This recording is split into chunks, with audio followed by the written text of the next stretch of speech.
મિત્રો, આજે Warren buffet સાહેબની જે વેલ્યુ ઇન્વેસ્ટિંગની છે તેની વાત કરીશું.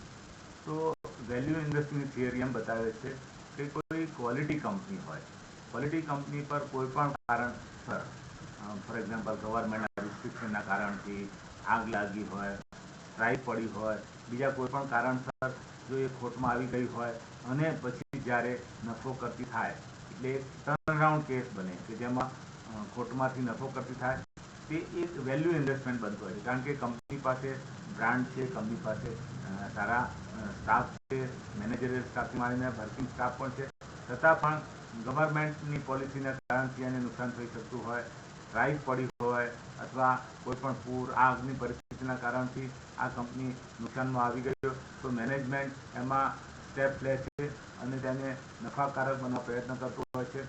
અથવા એવું પણ બનતું હોય છે ઘણી બધી કંપનીઓએ અનરિલેટેડ ડાયવર્સિફિકેશન, એટલે શું કહેવાય કે કંપની સ્ટીલના ઉત્પાદનમાં હોય અને ટેક્સટાઇલના બિઝનેસમાં જાય, સ્પોન્જ આયર્ન બનાવવા જાય, આઈટી સેક્ટરમાં પ્રવેશે, એટલે એના કોર બિઝનેસને બીજી કંપનીઓના બિઝનેસ સાથે કોઈ લેવા દેવા ન હોય તો પણ અલગ ડિવિઝન ચાલુ કરે અને પછી તેમાં પૈસા ગુમાવે અને ત્યાર પછી એને સ્પિન ઓફ કરવું પડે. કારણ કે જે કોર કંપની છે તે કોર કંપનીનો નફો પેલી ખોટ કરતી ડિવિઝનમાં ડિસ્ટ્રીબ્યુટ થઈ જતો હોય, એટલે કંપની એ સ્ટોકના જે કહેવાય કે રીસ્ટ્રક્ચરિંગ કરે છે કંપનીનું, અને કંપનીના રીસ્ટ્રક્ચરિંગ કારણથી જે લોસ મેકિંગ કંપનીનું જે ડિવિઝન છે તે છૂટું પાડવામાં આવતું હોય છે.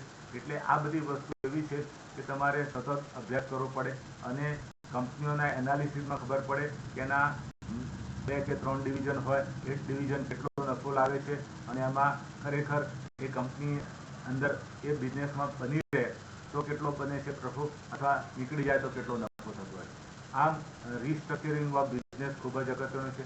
ભૂતકાળમાં આપણે ઘણી બધી કંપનીઓમાં જોયું છે કે આવા બિઝનેસ રીસ્ટ્રક્ચરિંગ કારણથી અને સ્પિન ઓફ કે પોતાના ડિવિઝનને અલગ પાડીને એ કંપનીને સારી પ્રોગ્રેસ મળી જાય. આમ આ બિઝનેસને સમજવા માટે તમારે કંપનીના બિઝનેસ મોડેલને સમજવું પડે. બિઝનેસ મોડેલ બતાવે છે કે કંપની ક્યાં જઈ રહી છે, કંપનીના આવનારા 5 વર્ષ 10 વર્ષનું મેનેજમેન્ટનું વિઝન કેવું છે અને એની નફા શક્તિ કેવી રીતે લાવી શકશે અને કંપની કેવી રીતે એક્સપાન્ડ કરી છે, પોતાના બિઝનેસને સ્કેલઅપ કેવી રીતે કરી રહી છે તે પણ જાણવું અગત્યનું છે.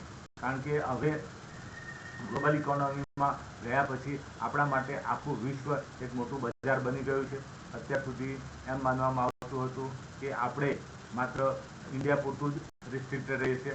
ના, હવે એવું નથી. હવે આપણી કંપનીઓ ગ્લોબલ લેવલ પર એક્સપોર્ટ કરે છે અને એક્સપોર્ટનો ફાયદો મેળવે છે અને ફોરેન કંપનીઓની ટેકનોલોજી લઈ અને પ્રોડક્ટમાં ઇમ્પ્રુવમેન્ટ કરે છે, પ્રોડક્ટ ક્વોલિટી સુધારે છે, જેથી એને એક્સપોર્ટ કોમ્પિટિટિવનેસ રહે છે. અને સરકાર દ્વારા પણ એમને ઇન્સેન્ટિવ મળતા હોવાથી તે કંપનીઓનું ફ્યુચર સારું બને છે. આમ તમારે જે કંપનીઓ સ્પિન ઓફ થતી હોય અથવા ડીમર્જર થતી હોય તે કંપનીઓ પર ધ્યાન રાખવું જોઈએ અને આ એક ભવિષ્યમાં સારું બને છે. તો વોરન બફેટ સાહેબે આવું જ કરેલું કે જે કંપનીઓના ભાવ પુષ્કળ તૂટી ગયા હોય એની જે ઇન્ક્રીઝિંગ વેલ્યુ હોય એટલે આંતરિક કિંમત કરતાં 30-40% ભાવ તૂટ્યા હોય એ કંપની ઓછામાં ઓછો 25-30 વર્ષનો સારો ટ્રેક રેકોર્ડ હોય, પણ કોઈ ખરાબ કારણસર ભાવ ઘટી ગયા તે વાત તો ખરીદતા અને ત્યારબાદ એ છે કે એને 15-20-25 વર્ષ સાચવી રાખે, જેથી એમાં ખરેખર વેલ્થ બને. આમ વેલ્થ બનાવવા માટેના જે સ્ટેપ્સ છે એમાં સૌથી પહેલું છે identifying the stock which is value buying.